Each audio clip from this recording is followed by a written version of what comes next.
Hello friends, welcome back to story point. आज की कहानी है सच्चा हीरा। If you like my video please subscribe and hit the bell icon. सायंकाल का समय था। सभी पक्षी अपने घोंसलों में जा रहे थे। तभी गांव के 4 औरतें कुएं पर पानी भरने आईं और अपना अपना मटका भरकर बातें करने बैठ गईं।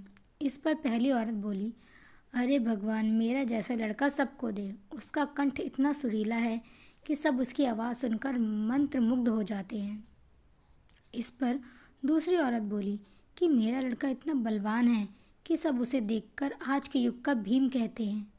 इस पर तीसरी औरत कहाँ चुप रह पाती, वह भी बोली, मेरा लड़का एक बार जो पढ़ लेता है वह उसको उसी समय कंठस्थ हो जाता है।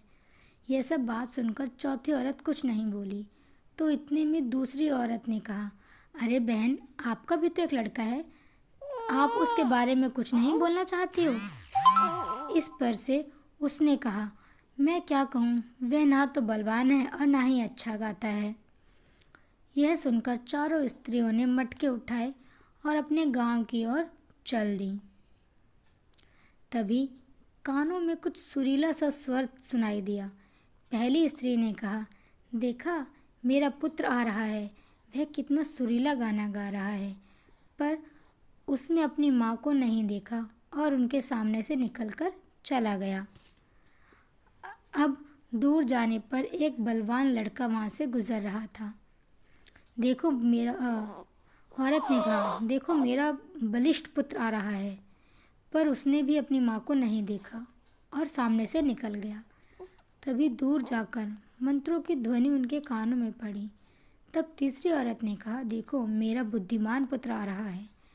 पर वह भी श्लोक कहते हुए वहाँ से निकल गया। तभी वहाँ से एक और लड़का निकला। वह उस चौथी स्त्री का पुत्र था। वह अपनी माता के पास आया और माता के सर पर से पानी का घड़ा लिया और गांव की ओर निकल पड़ा। यह देख तीनों स्त्रियां चकित रह गईं, मानो उनको सांप सूंघ गया हो। वे तीनों उसको आश्चर्य से देखने लगी। तभी वहाँ पर बैठी एक वृद्ध महिला ने कहा, देखो, इसे कहते हैं सच्चा हीरा।